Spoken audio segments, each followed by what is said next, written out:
क्या यूपीए शासन में चलता था हिंदू विरोधी एजेंडा? क्या यूपीए शासन था हिंदू विरोधी? क्या यूपीए शासन काल में दूरदर्शन और डीडी न्यूज जैसे चैनल्स में चलता था कांग्रेस का हिंदू विरोधी एजेंडा? आप भी सोच रहे होंगे कि हम ये सब क्यों बोल रहे हैं। ऐसा हम इसलिए बोल रहे हैं क्योंकि आज जो यूपीए सरकार की सच्चाई सामने आई है उसे सुनकर आप चौंक जाएंगे। आपको यकीन नहीं होगा कि यूपीए यानी कि यूनाइटेड प्रोग्रेसिव अलायंस के शासन में बस और बस हिंदू विरोधी एजेंडे चलते थे।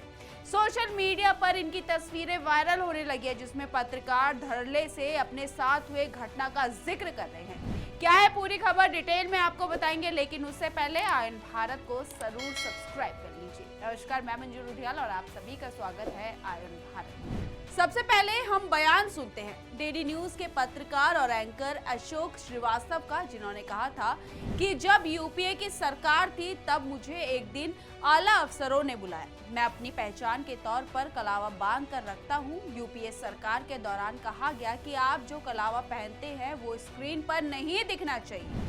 यहाँ पर अशोक श्रीवास्तव ने यह भी बताया कि ये घटना 2006 के आसपास की है। हालांकि अशोक श्रीवास्तव के इस खुलासे से पहले भी कांग्रेस राज में दूरदर्शन को हिंदू प्रतीकों को ना दिखाने का आरोप लग चुका है।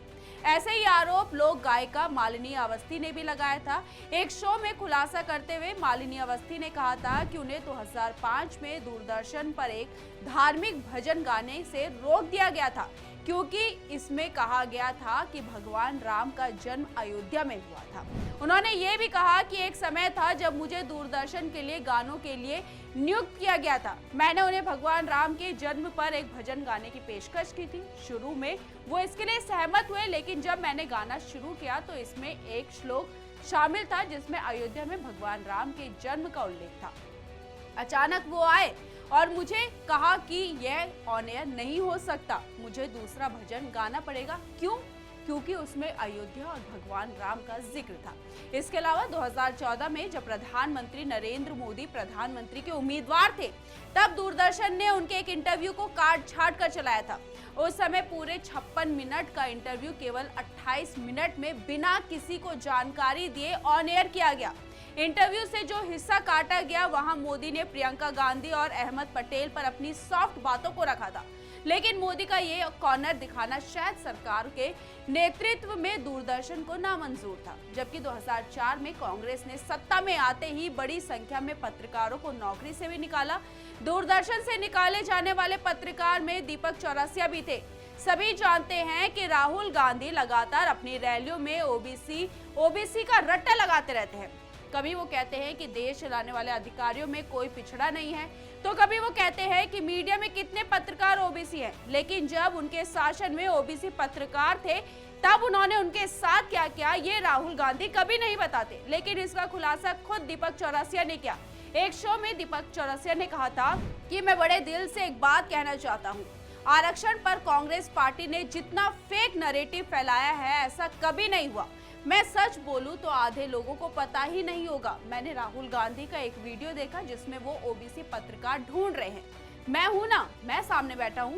2004 में राहुल गांधी और उनकी पार्टी ने मुझे दूरदर्शन से निकाल कर बाहर कर दिया था। मैं डीडी का हेड था, मैं ओबीसी पत्रकार था, तब उनको ये नहीं दिखाई दिया। उन्होंने तो ये तक खुलासा किया कि राहुल गांधी और कांग्रेस के लोगों को तो ये तक नहीं पता होगा कि उत्तर प्रदेश में ओबीसी की कौन सी बड़ी जातियां हैं। राहुल गांधी की तरफ से आज पूरी कांग्रेस को चला रहे केसी वेणुगोपाल को उत्तर भारत की 5 ओबीसी जातियों का नाम नहीं पता होगा। राहुल गांधी के मौजूदा सलाहकार जयराम रमेश को लेकर भी उन्होंने यही दावा किया।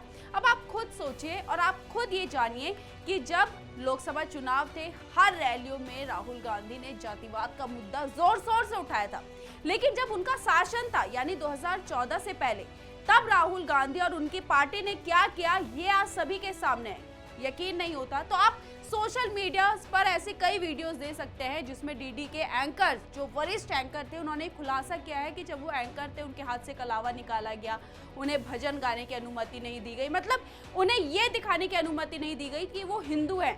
और आज जब देश में सब कुछ ठीक है तो Rahul Gandhi OBC, SC, ST, जातिवाद का मुद्दा हर तरफ उठाते हैं, लेकिन वो ये कभी नहीं बताते कि उनके शासन में जातिवाद का मुद्दा क्यों गरमाया नहीं रहता था, ये वो नहीं बताएंगे, क्योंकि उन्हें पता है कि अगर वो ये बता देंगे तो उनकी पोल खुल जाएगी। इस पर आपकी क्या राय है? अपनी राय हमारे कमेंट बॉक्स में जरूर लिखिएगा और इस वीडियो को ज्यादा से ज्यादा शेयर कीजिए। धन्यवाद।